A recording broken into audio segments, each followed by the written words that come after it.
Sir order आया है हमारे होटल की जो मोस्ट एक्सपेंसिव ड्रिंक है ना, आप बड़े सूडी से अबे सीधा बोलो ना, रूह अफ़ज़ा और झाग चाहिए। ये माँ यो वे अमीर लोग कुछ भी पीते रहते हैं, इनको महंगा बता के कुछ भी बेच सकते हैं।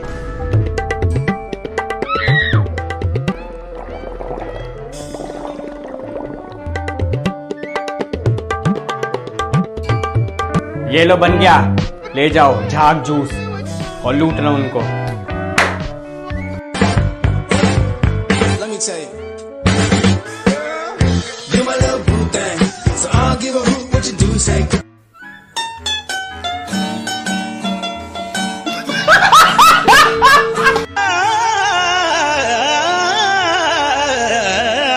और मैडम जी क्या हाल है?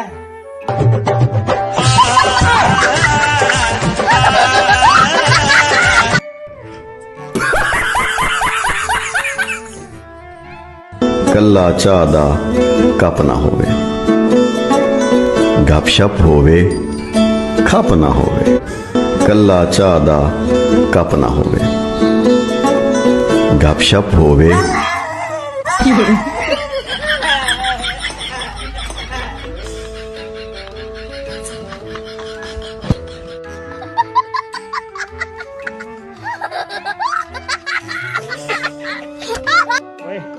चल 5 ਦਾ ਭਾੜਾ ਸੁਣਾ।